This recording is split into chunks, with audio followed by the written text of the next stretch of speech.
All right, let's talk about ions just briefly. And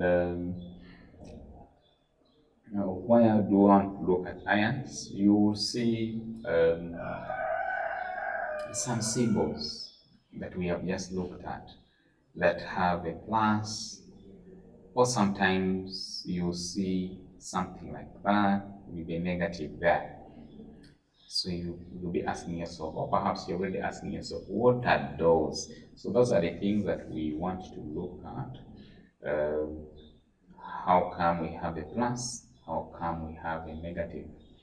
What is the essence? So what's the explanation behind uh, these charges? These are basically charges, positive and negative charges. How do we get to a point of having these charges? So let's start.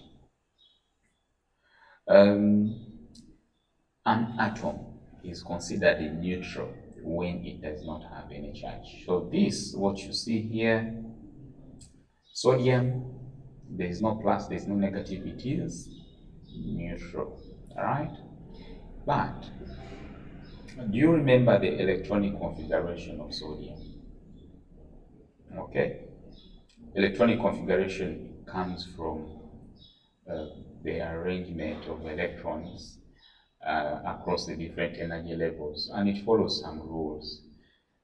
They, we have to fill the innermost shell or energy level, and it takes a maximum of 2 electrons, and then the remaining electrons can go to the second, and if we have more, they go to the third. The second and the third can take a maximum of 8. Okay, that's another rule. So let's write the electronic configuration of sodium. It has an atomic number of 11. That is to say, it has 11 protons. Okay?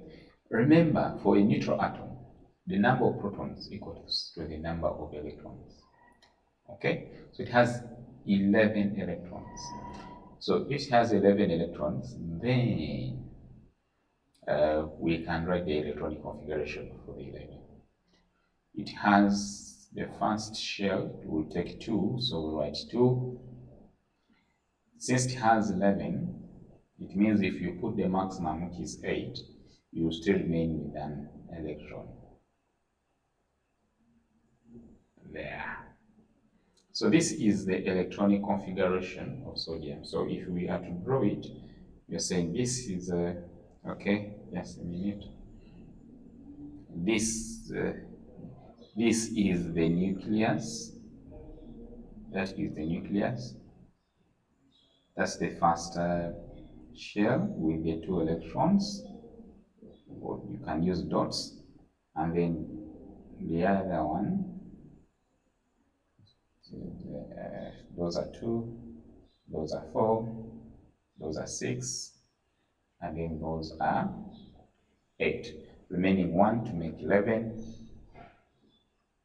So you have 1 more electron there. So that is the electronic configuration of sodium. Now, we have what we call noble gas configuration. The noble gas configuration is that the the outermost shell can have 2 electrons, can have what we call 8 electrons, can have 8 electrons. Helium, for example, has 2 electrons, and it is stable, and it is under what we call the noble gases, or the inert gases, right? So it has that configuration. And then we have argon, it has 8, and neon, it has 8 in the outermost shell. So they are what we call group 8 elements, right? Yes, so those are stable. Now, other elements also want to tend to that stability. They need to get the electronic configuration that has 8 in the outermost shell for them to be stable. Okay, so sodium, for it to be stable, it has to lose this, such that it gains the stable configuration. So it gains the stable configuration. So when sodium loses an electron, which is negatively charged, it means it leaves behind a positive charge. And that's why when you write sodium, you write it like this. I repeat, when an atom loses an electron, it becomes positively charged. When it gains an electron, since if you gain a negative particle, your negativity, you actually become more negatively charged. The particle becomes negatively charged. If it was a neutral atom, if a neutral atom loses an electron, it loses a negative charge, it becomes positively charged. Okay, so that is what happens with sodium, and that's why it has a +1. We can't say, and another thing, we cannot write sodium with a plus, with a 1 here and then a plus. We cannot write it like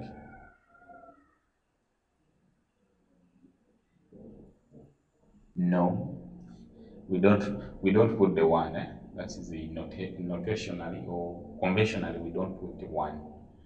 Okay, but we can, for magnesium,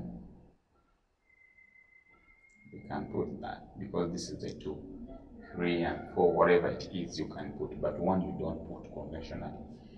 Okay, so when an atom gains electrons, becomes negatively charged, so we call them anions.